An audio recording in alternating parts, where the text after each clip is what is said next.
الرحمن الرحيم الحمد لله رب العالمين والصلاة والسلام على سيدنا محمد وعلى آله وصحبه أجمعين وعلى كل من تبعهم بإحسان إلى يوم الدين. اللهم علمنا ما ينفعنا وانفعنا بما علمتنا وزدنا علما وعملا يا رب العالمين.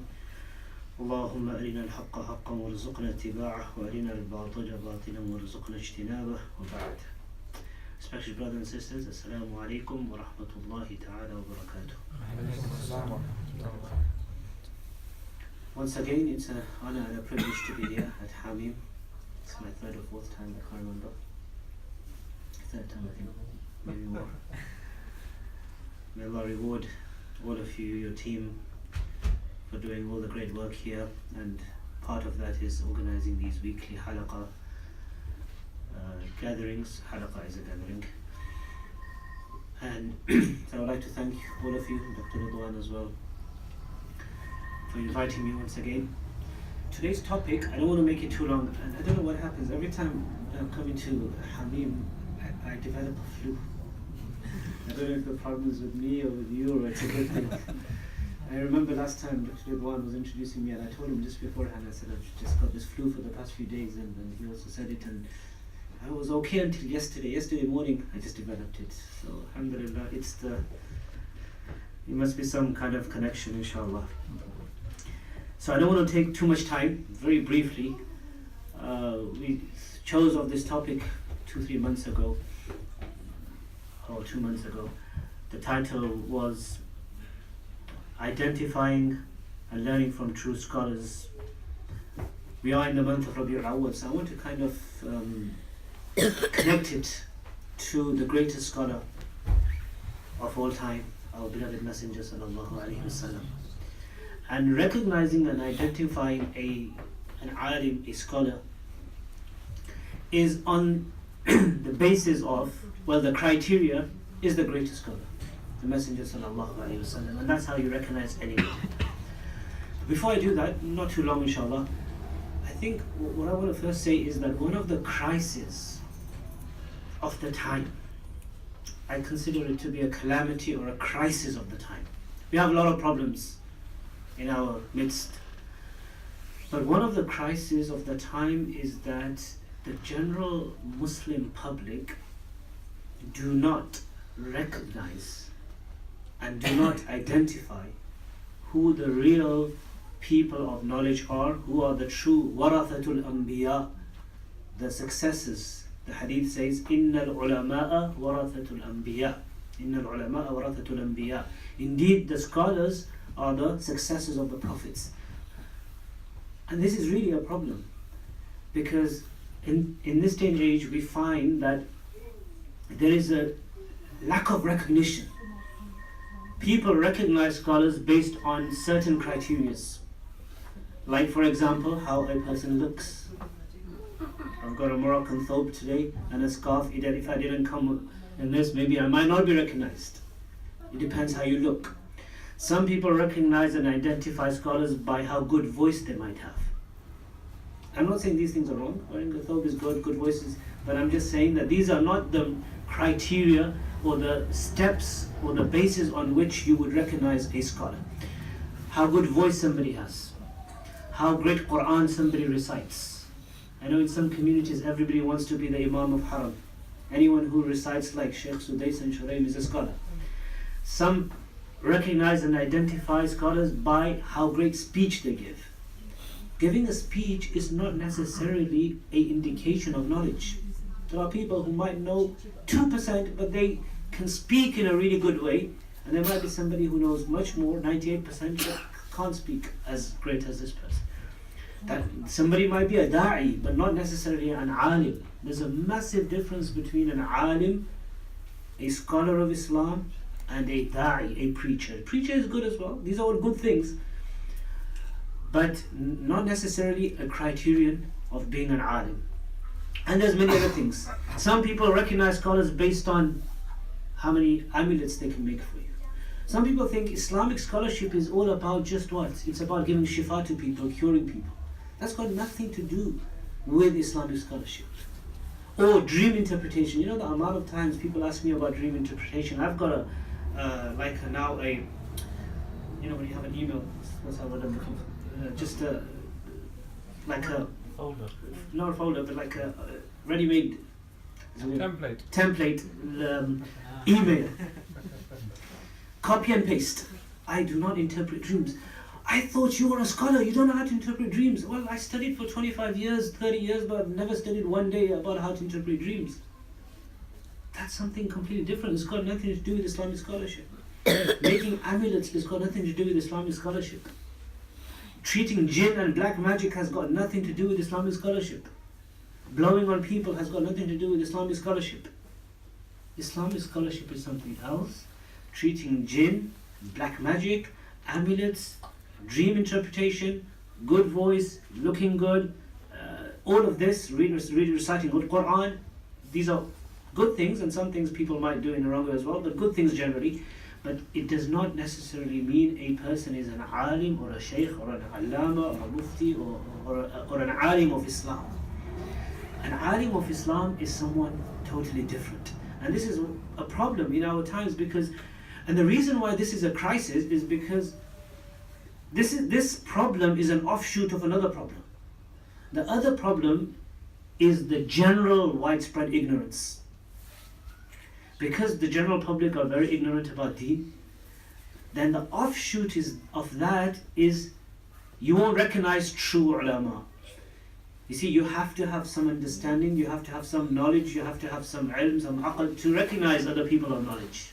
That's what they say in Arabic, إِنَّمَا يَعْرِفُ الْفَضْلَ لِأَهْلِ الْفَضْلِ ذَوُ الْفَضْلِ. The virtue of the people of virtue is recognized by those of virtue. If you have some virtue, then you recognize the virtue of the people of virtue. That's why the great scholars, actually, if you see the great top cream ulama, past and present, they will really be appreciated more by other scholars. They might give talks and they might have 15 people, but 10 of them are scholars. And you might get just a general person who is good at speaking and knows a few stories, and as a da'i, he'll get about 10,000 people, but hardly any scholars. The top cream people, they actually want benefit other scholars. So it's like indirect. And this is why. So this is an offshoot of the problem. Honestly, I feel very strongly about this, that it's an offshoot of a problem because jahl is widespread. And this is actually forecasted by our Messenger sallallahu alaihi wasallam. There's a hadith in al-Bukhari where he said that one of the ashratu sa'a an yurfa al-ilm. One of the signs of qiyamah will be, ilm will be uplifted. Wa yathbut al-jahl. Ignorance will be established. When there's ignorance, then people will just think anyone's a scholar. Anyone who looks like a scholar. You know, when I was a child, when we used to hear this Dajjal, we know about Dajjal, the hadith of Dajjal.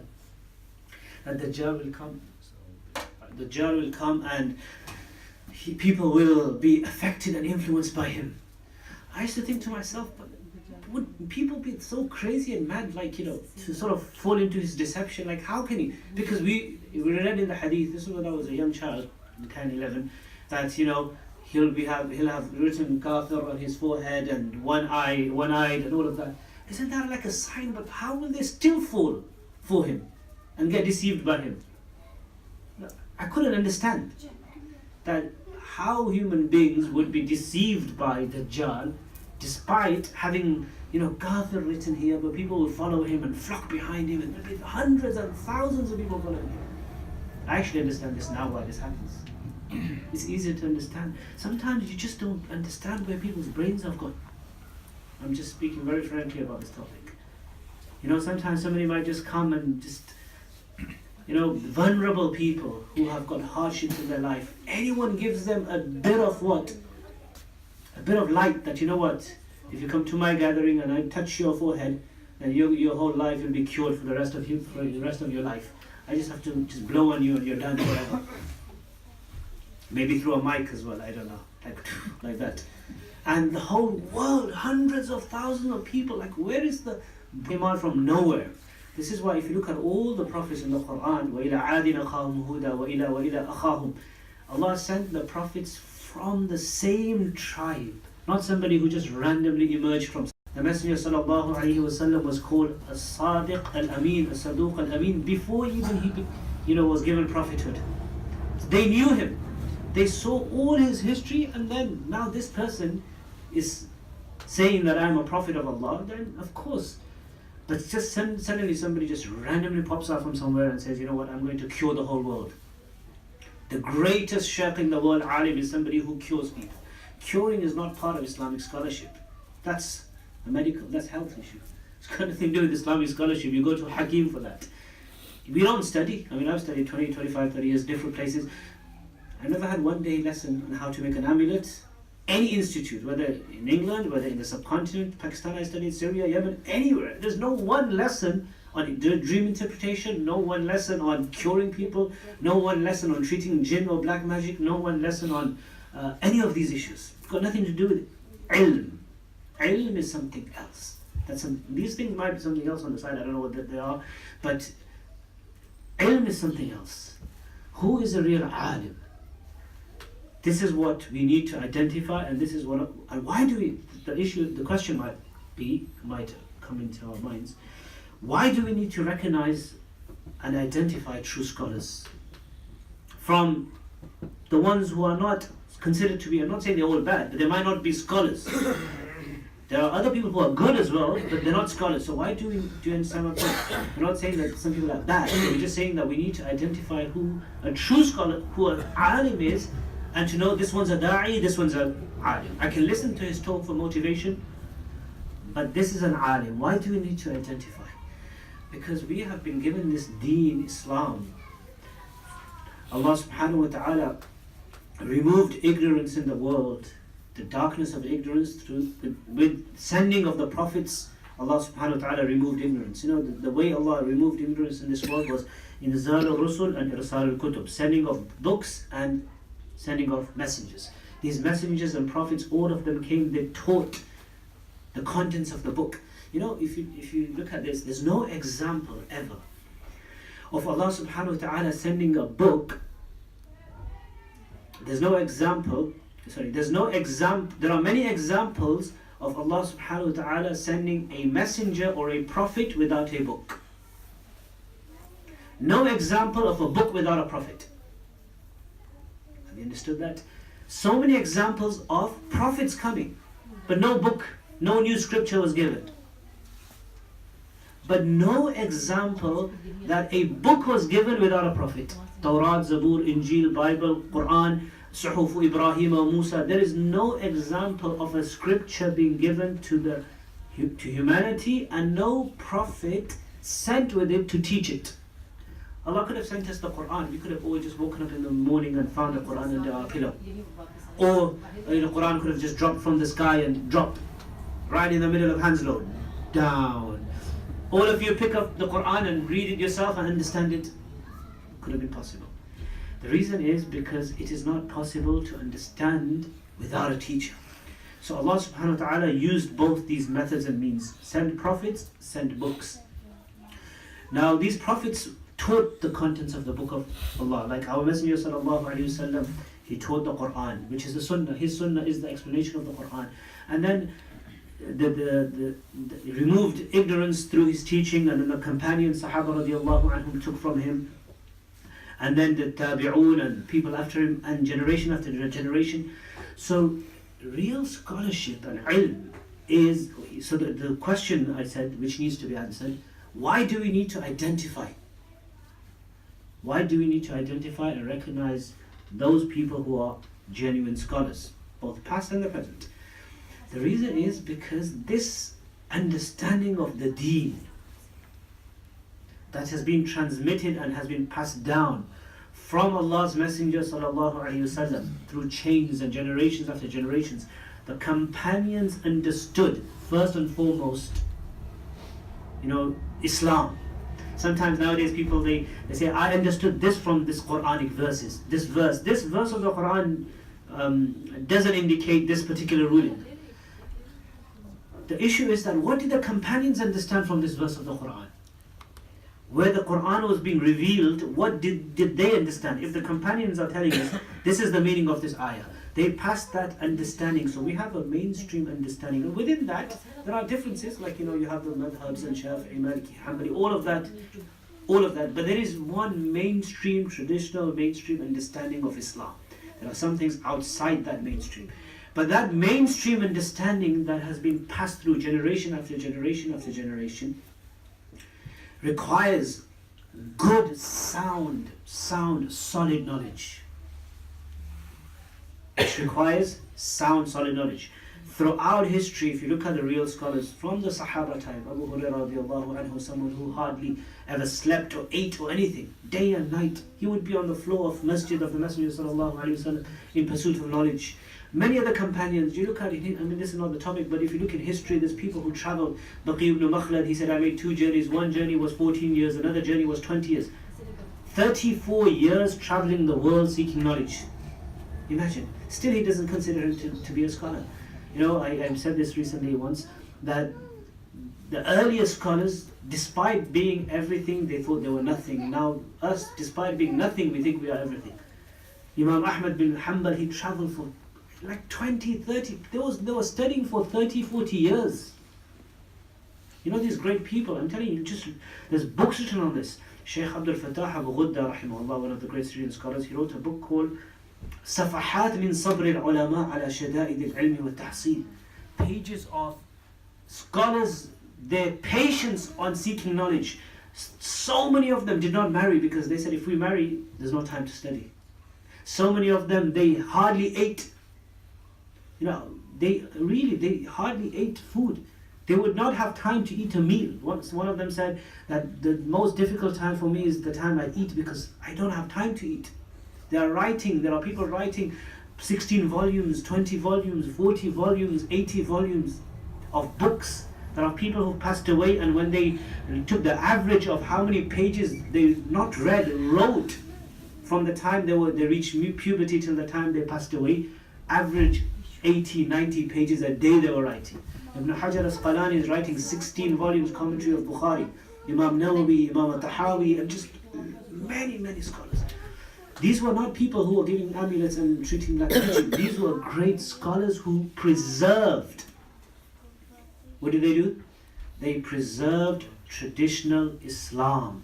This is why we have today with us traditional Islam. When we say traditional Islam, mainstream understanding of Islam, some things go outside that. And why we need to recognize these scholars? Because these are the scholars that we need to turn to when we need direction in deen. When we need guidance in our deen, in our matters, in our day-to-day life. People of knowledge. That's why we, as general public, we need to actually know who are the scholars that we should ask for our questions. Because people have different, you don't go to a lawyer to ask about your car. You don't take your car, you've got an engine problem, let me go to the solicitor. Hello solicitor, can you check my car out? No. So, sometimes, something about our deen might be just general advice, then you can ask somebody with the basic knowledge. A da'i, preacher is enough. But sometimes you need expert advice on matters of deen. You have to go to those who are experts. And there are many. But what I'm saying is that not just somebody who gives a good talk you go to. You go to somebody who has good, deep knowledge of Qur'an, of hadith, of fiqh, understanding of usul al-fiqh. Somebody who studied like traditionally at least minimum 15, 20 years of his life. That's a basic requirement. 15 years is at least basic. In the olden times it used to be 30, 40 years, but at least 15 years somebody who studied. 15 to 20 years. And studied by other people, not self-study. This is what Islamic scholarship is. You study by people. You are not self-taught. This tradition that's been passed through our isnad and chain from Allah's Messenger sallallahu alaihi wasallam through generation after generation. So scholars who have studied by other scholars, who have deep understanding of ilm and knowledge. There are many, many. So this is how you recognize it, and this is why it's important to recognize. And one of the hadith of the Messenger sallallahu alaihi wasallam, he actually said that إِنَّ اللَّهَ لَا يَقْبِضُ الْعِلْمَ انْتِزَاعًا وَلَكِنْ يَقْبِضُهُ بِقَبْضِ الْعُلَمَاءِ. Allah subhanahu wa ta'ala will not take away ru'usan juhalan until a time will come when no scholars will be left. Then people will take ignorant people as their heads. فَسُئِلُوا, then they will ask those ignorant people. This is the hadith of Bukhari. فَأَفْتَوْا بِغَيْرِ عِلْمٍ, they will respond and give answers without knowledge. فَضَلُّوا أَضَلُّوا, they will deviate themselves and they will deviate other people as well. So anyway, this is just the like this is one part. Basically, someone who has scholars who have deep understanding and deep knowledge of Islam. And our Messenger sallallahu alaihi wasallam, the greatest of scholars, who was sent by Allah subhanahu wa ta'ala with this ilm, with this knowledge, and that knowledge that's been passed on through generation after generation. The other aspect of how to recognize is because, like I said, the hadith says, "Inna al-ulama warathatul anbiya." Scholars are those who emulate, those who are the successors of the prophets. So we need to see, this is the first part what we need to see. Those who have deep knowledge, but along with that, who is acting upon that knowledge. See, ilm, knowledge in itself is actually, it's harmful. Could be anything. If I know that there's a glass of water here, I know that there's water, there's a glass in here. That's knowledge. But if I don't drink it, then I'm not benefiting from that. Just know that it's there. If someone knows something's harmful, there's a bottle of poison here, and someone knows it's harmful, but then he takes that harmful medicine, the knowledge has become harmful.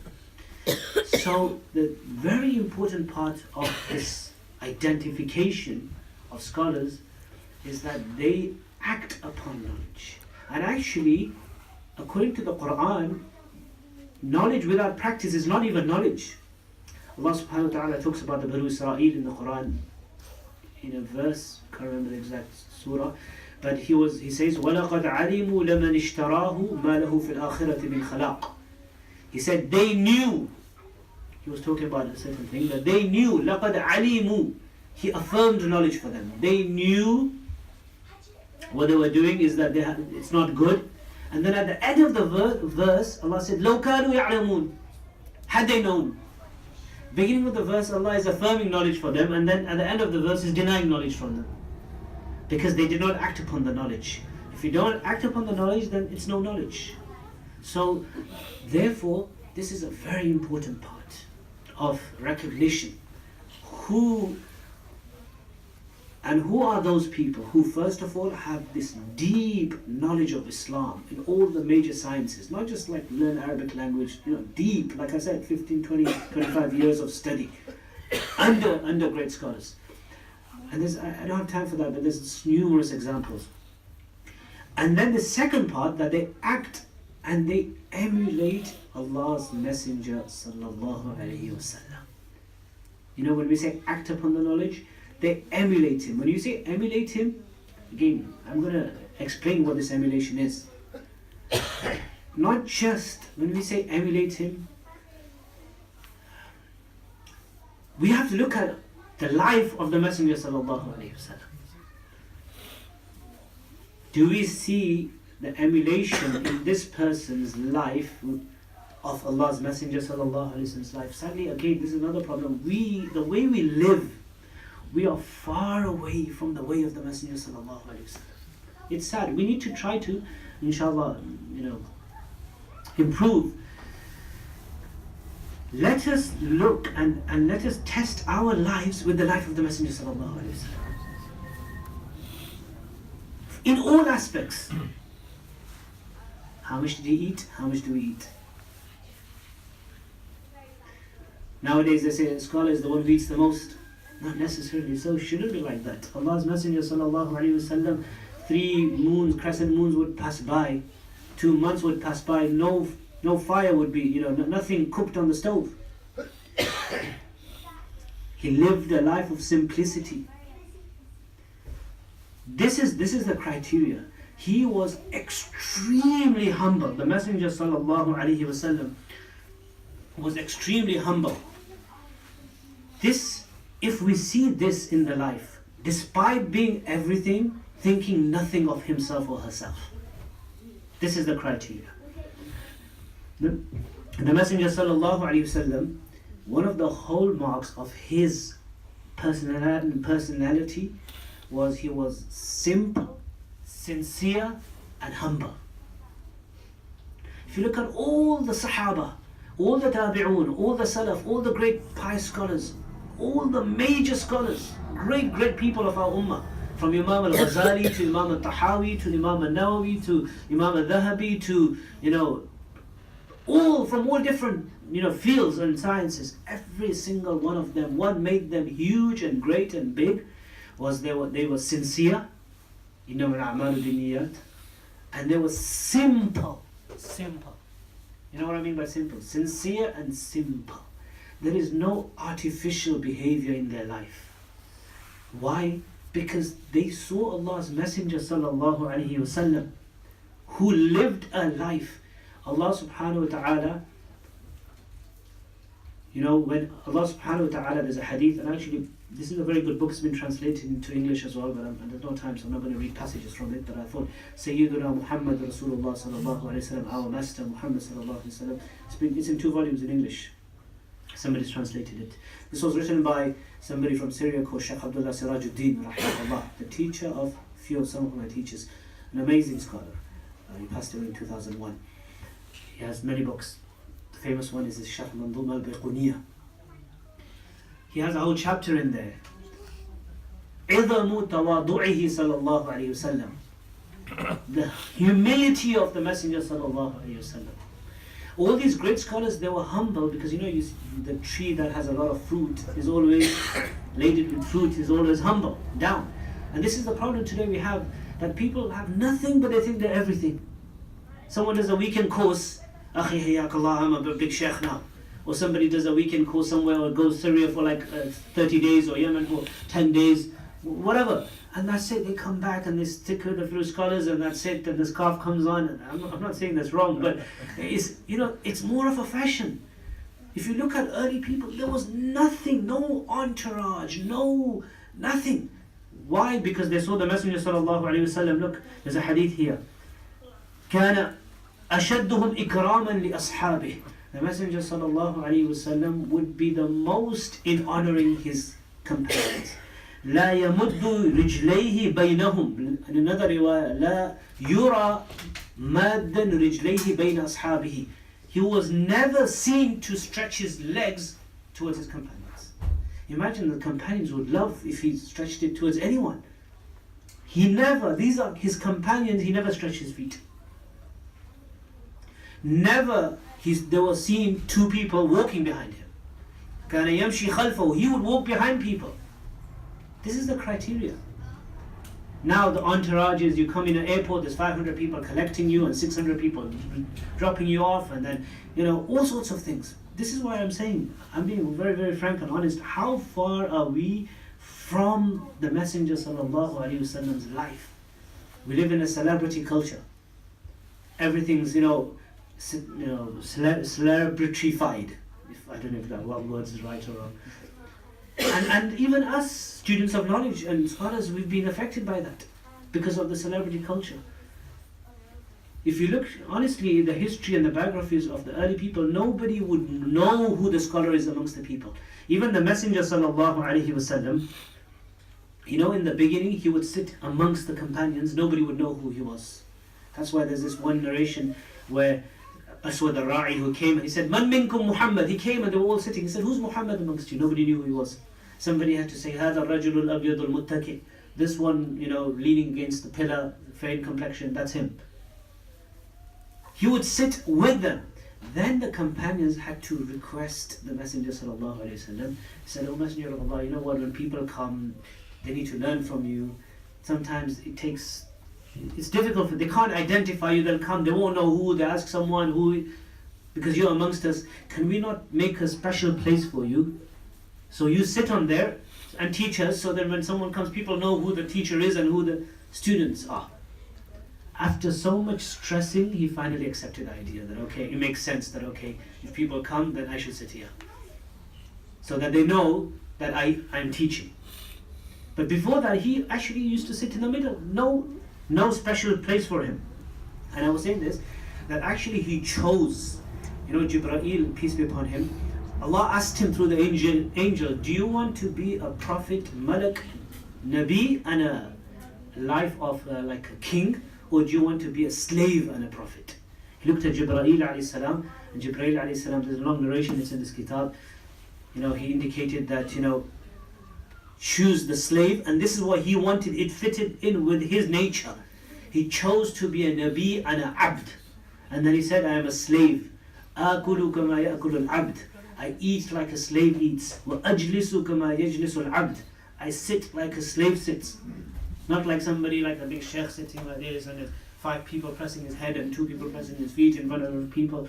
I sit like a slave sits. I eat like a slave eats. He said, لَا آكُلُ مُتَّكِئًا. I don't lean and I don't eat. Part of the Sunnah Shama'il. We read the Shama'il. He says, I don't eat. Why? Showing gratitude to this ni'mah of food that Allah has given. I eat like a slave. The way he would walk, I'm sure you must have read some Shama'il here, the way he would walk, كَأَنَّمَا يَنْحَطْ, like a humble human being. This is Sayyidul Khalq, Sayyidul Bashar, the leader of mankind, the best of creation, the Habibullah, the best of the creation of Allah. Imagine he considers himself to be a slave. He always considered himself to be a slave. There's another narration here, Abu Umama relates, that once we came out and the Messenger sallallahu alaihi wasallam was resting on his stick, فَقُمْنَا إِلَيْهِ. We stood up for him. We stood up for him. Messenger sallallahu alaihi wasallam said, لا تقوموا كما تقوم الأعاجم يعظم بعضهم بعضا. Don't stand up for me like the non-Arabs. He was referring to the Iranians at that time, A'ajim, that they stand for each other out of respect.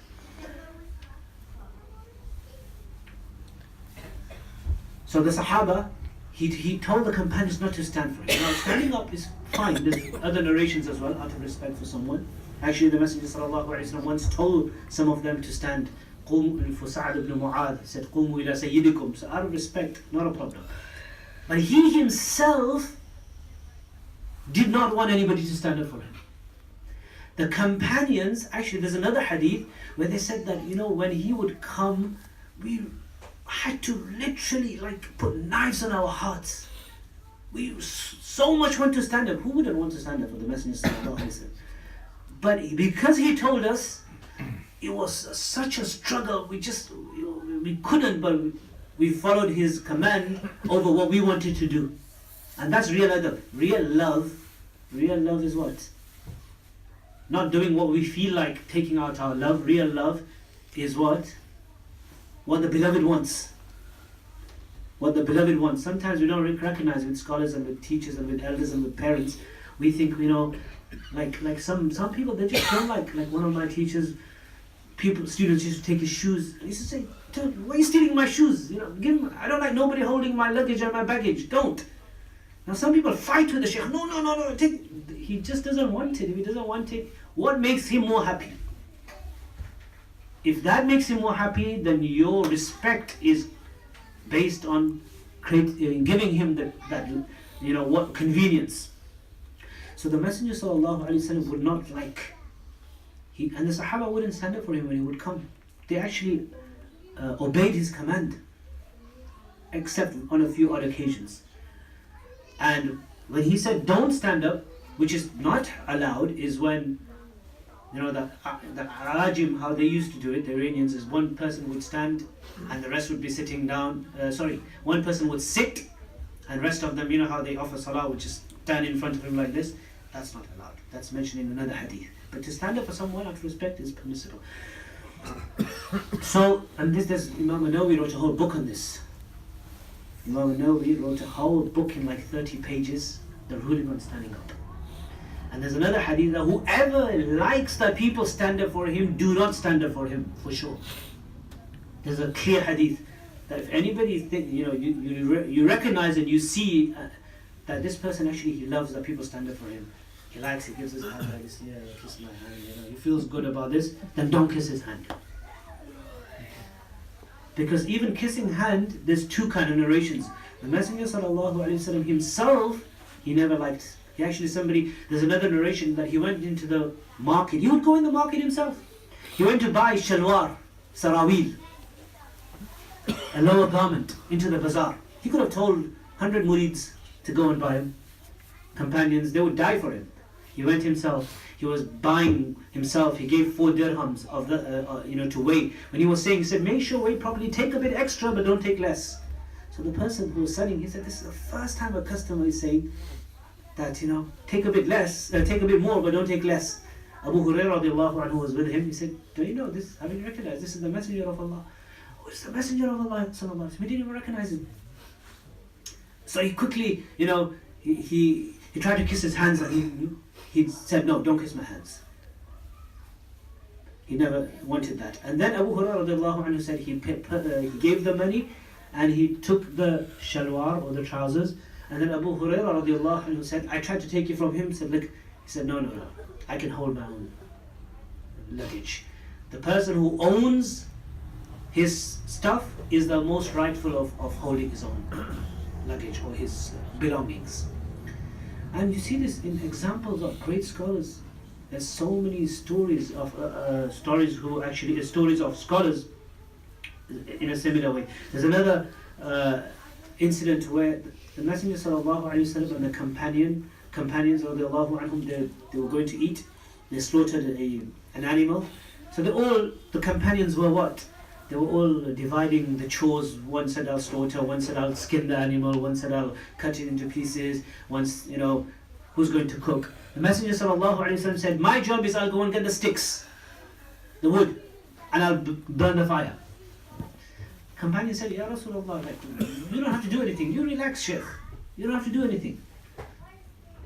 He said, you don't have to do anything. He said, I know you guys would love it that I don't do anything. But I don't want to be considered to be someone special, that I stand out from the people. He never highlighted his position. We live in a time of media where everyone highlights their own position.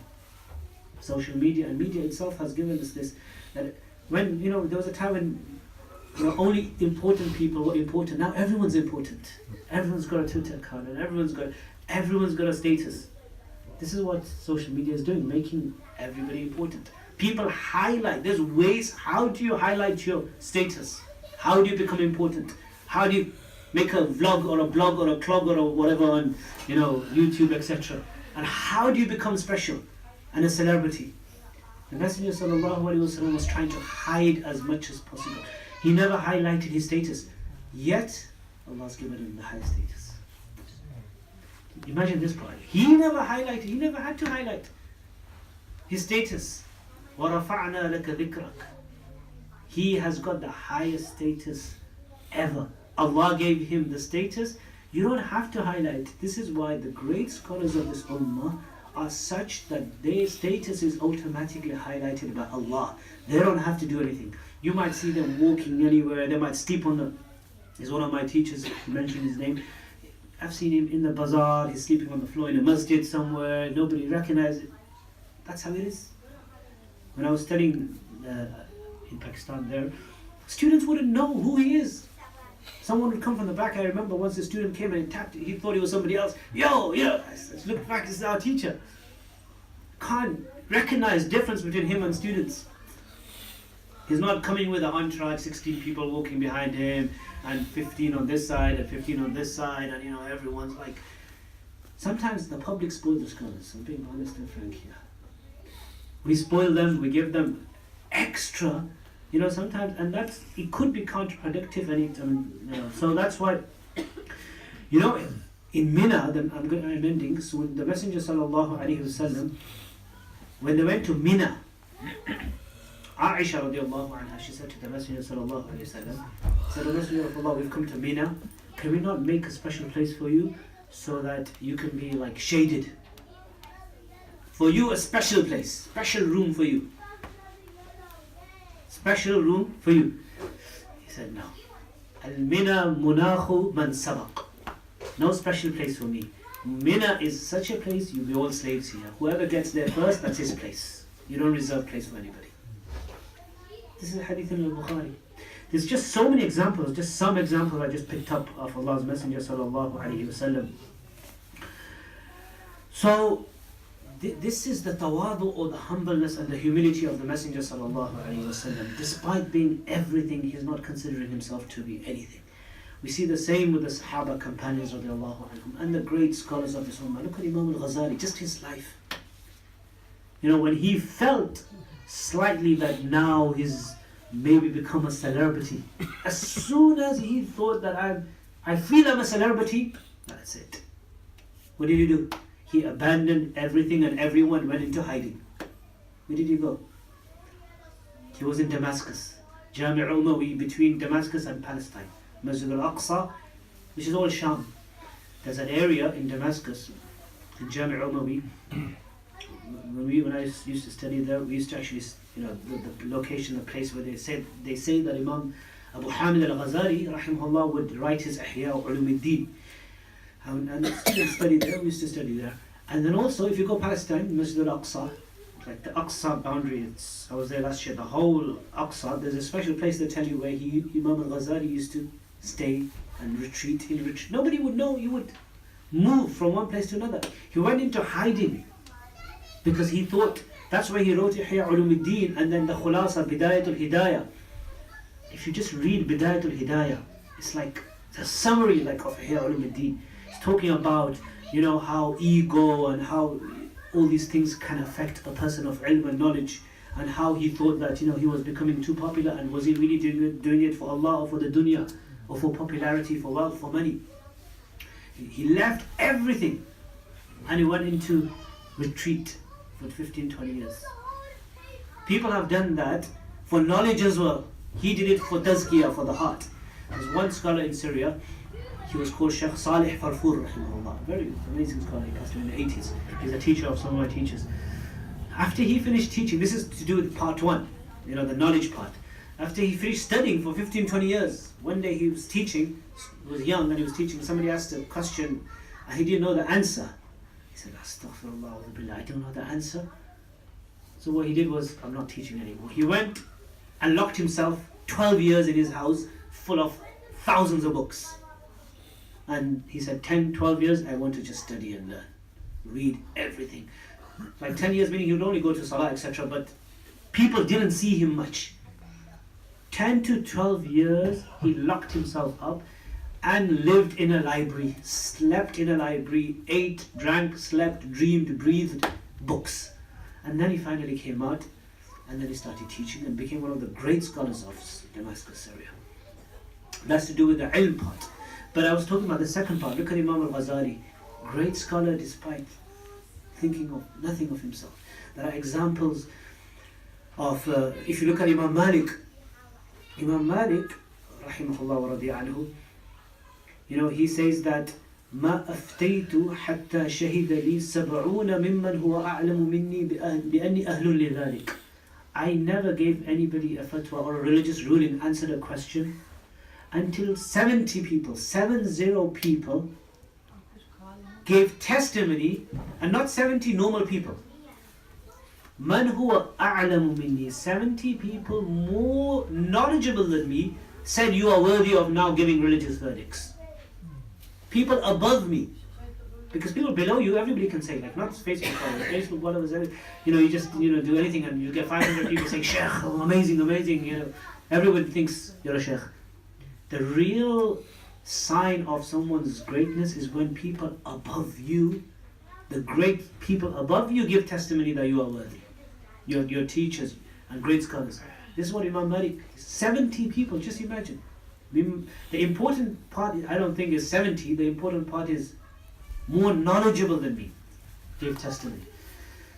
This is Imam Malik. And then there's numerous examples. There's one example of, I'm really ending, just 2 more minutes.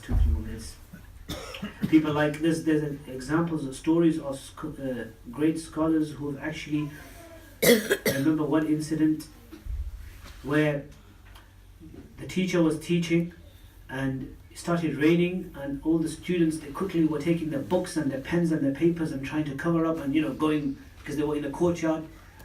And the teacher was busy, they were all running with their books. The teacher was busy collecting all their slippers and shoes and putting in a bag and taking them. There are teachers who pick up the shoes of the students. Numerous examples. So this is the summary basically. Solid knowledge, deep knowledge, knowledge based on proper scholarship, not self-study. People who've studied for 15, 20, 25 years, from a young age they've been studying. If not, if they've embraced Islam, then from the time they've been Muslim, 15, 20 years, minimum should be 15 years. We need to find out where they studied, who they studied by, who are their teachers, which different institutions they've studied. Have they studied properly, thoroughly? And if you see that scholars, real sign, like I said, is when you hear about a scholar from other scholars rather than the scholars hear about that person from public. You know, there's two ways. You guys hear about someone from scholars or the scholars hear something from the public. The real indication is when the public hear about somebody from scholars. So that type of person. And secondly, that person practices the knowledge, has simplicity, has sincerity. It's not about entourages, it's not about celebrity status, it's not about, you know, hundreds of people walking behind you and the type of cars you are being driven in and whether 1,500 people are coming at airports or not. It's nothing. None of that. Look at the Messenger sallallahu alaihi wasallam. What happened? What happened? When Abu Bakr radiallahu anhu came and the Prophet sallallahu alaihi wasallam came to Medina, what happened? I'm sure you know. They all thought Abu Bakr radiallahu anhu was the Prophet sallallahu alaihi wasallam. They were all, Abu Bakr radiallahu anhu, they're going to meet him. They thought, Rasulullah, Rasulullah. And he actually didn't even tell him that, you know, it's him. No. Why? Because he didn't want him to be disturbed. Let him relax. Otherwise, he's had a long journey anyway. Yes, yeah, okay, salam alaikum. They thought he was the Prophet of Allah when he came to Medina. Could this happen now? Like, you imagine, like the shaykh is coming, but you think somebody else is the shaykh. You know, simplicity like that. Simplicity like that. I'm not saying if it doesn't happen like that, the person is not a scholar. I don't misunderstand what I'm saying as well, but I'm just saying that we are, you know, a bit distant from the life of the Messenger sallallahu alaihi wasallam, whom we like to emulate, we like to talk about. You know, it's not just enough just talking about his seerah. He's a role model. لَقَدْ كَانَ لَكُمْ فِي رَسُولِ اللَّهِ أُسْوَةٌ حَسَنَةٌ. He's a role model for teachers, for parents, for mothers, for fathers, for children, for how to be a husband, how to be a wife. We have to emulate him. It's not enough just to talk about him or just read the Burda, which is good, we did. But that's not enough. We need to emulate his life as a businessman, everything. A to Z of his life, we need to try to be like him. Allah's given him as a role model for us. And that's the real Rabi'ul Awwal. That's why one of my teachers, I read this somewhere, that every moment of a believer's life is Rabi'ul Awwal. If there's emulation of Allah's Messenger sallallahu alaihi wasallam in his life. Every moment. So, the Messenger sallallahu alaihi wasallam was sent to us in this blessed month, but even that's not concrete. You know, the actual, and with this, there's different opinions of the scholars. The most correct is actually the 9th of Rabi'ul Awwal, according to the majority. Some say 8, some say 9, some say 10, some say 11, some say 12. And there's also opinions that it was outside Rabi'ul Awwal, it was in Ramadan. So there's numerous opinions. Reason being was that when he was born, they never knew that he's going to be someone great, and you know, so they didn't kind of record. Yes, about him passing away, leaving this world, we know the date.